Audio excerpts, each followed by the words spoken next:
Hi, this is Ruth Bowe, broker associate with Village Properties here in Santa Barbara, California.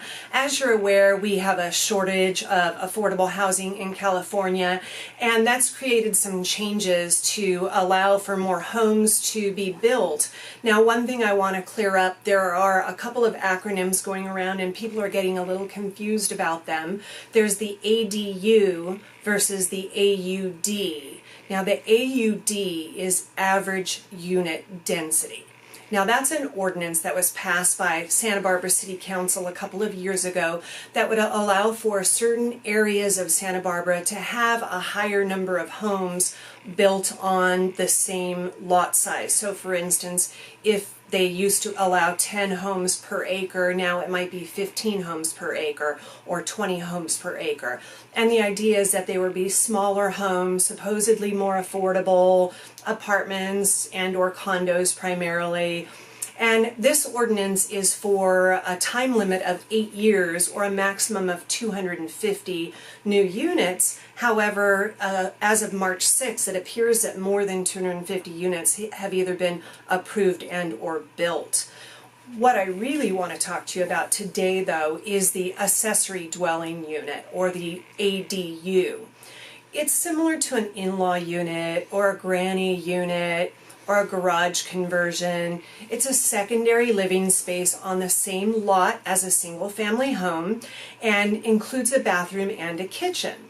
So on January 1st, 2017, the state of California made changes to laws that related to ADUs that require communities to allow any single-family residence, regardless of the lot size, to have an accessory dwelling unit.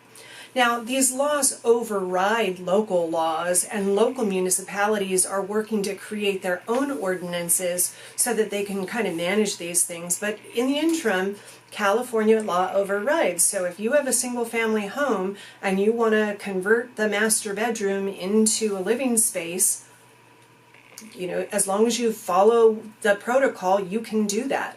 So some of the key factors incorporated into these new laws are they can be part of the existing home, such as a master bedroom or a garage. They can be built onto the home, or they can be a complete separate new structure. If it is additional space, the floor area cannot exceed 50% of the existing living space. So if your house is 2,000 square foot, your ADU could not be more than 1,000 square feet, with a maximum of 1,200 square feet, which that's a pretty good size apartment when you think about it. I know many apartments that are 700, 800, 900 square feet.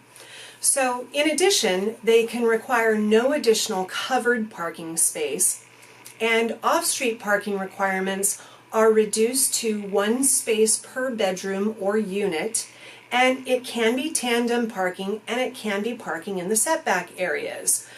It prohibits parking requirements if the home is within a half a mile of public transportation. And those of you familiar with the city of Santa Barbara, there's a lot of the city that is within a half a mile of public transportation.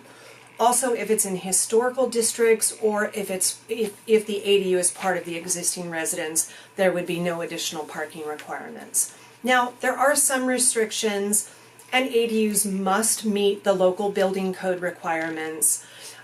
You'll want to check with either an attorney or a land use planner or an architect to figure out what makes the most sense for your home.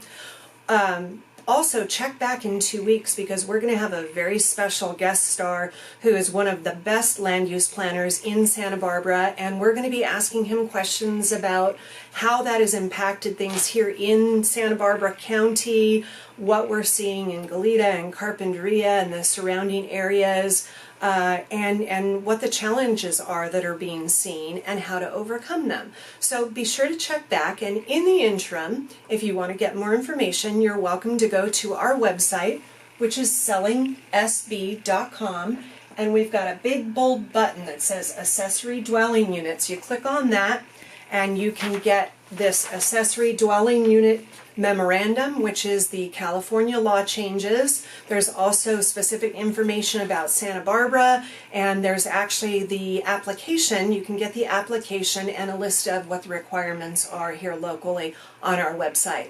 Thanks so much for joining us, and we hope you have a fabulous week.